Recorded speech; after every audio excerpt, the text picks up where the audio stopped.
Hello, and welcome again to the VOA Newsroom, your weekend download now, and a collection of stories that we're calling Stuff We Like. Okay, well, Oprah already has my favorite things, so stuff it is. Well, let's start with the flashy stuff right up front, beginning our journey today with a trip to the stars. So how about a quick peek in on Bode's galaxy, just a short 12 million light years away? Brighten it up there, much better. Now, let's say you want to explore Bode's stellar suburbs. Well, now, thanks to something called the Worldwide Telescope, you can do just that. Basically, it's a downloadable application that you can get free over the internet, sort of like Google Earth, except I guess this would be Microsoft Stars. And planets, too. Worldwide Telescope compiles real images taken by astronomers into one complete map. So, for example, you can see the Martian surface here, Olympus Mons at the top, and it's all 100% real and as close as your computer.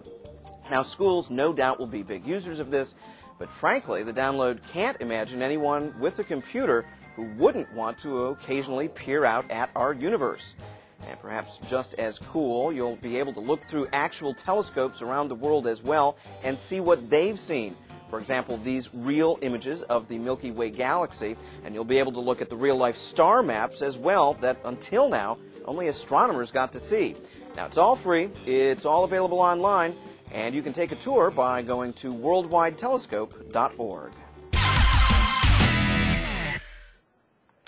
Our next item, not nearly as flashy, but we think just as cool. It's something called the Global Peace Index, and this is really a heads up for a news story that's going to be coming your way next week. Now, the GPI is basically a ranking of the peacefulness of nations. This is the map of last year's results. Some surprises. Note that the U.S. Not ranked so high.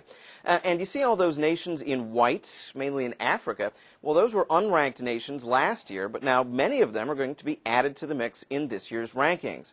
The whole thing is the idea of Australian millionaire Steve Kallea, who thinks that a nation's peacefulness is linked to its wealth.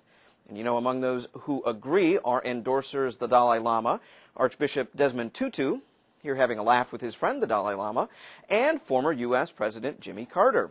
There he is. The 2008 Global Peace Index rankings, and they're promising some surprises as well, will be unveiled next Tuesday, May 20th. Lots more information at the website visionofhumanity.com. You know, as long as we're promoting stuff here, something you'll definitely want to check out is Election USA. It's our weekly look at the race for the U.S. White House.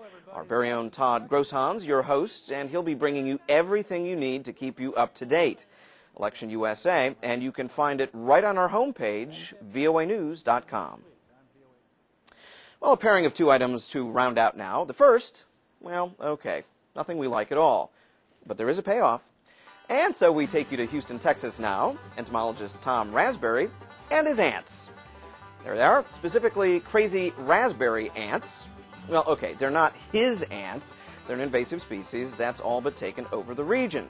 Crazy because they run in crazy patterns.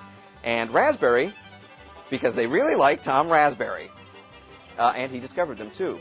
Well, now there are so many of them, they're becoming a real problem.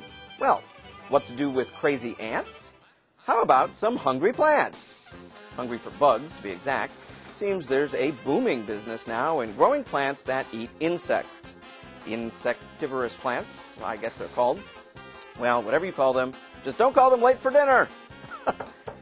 Okay, I'm really sorry about that. Well, from pitcher plants that eat bugs to Venus flytraps to, well, who knows what exactly, sales of hungry plants are definitely a growth business these days. So, why is this something we like? Well, basically because, you know, I hate bugs. Hate bugs. Well, that's your download, and we'll see you again on Monday.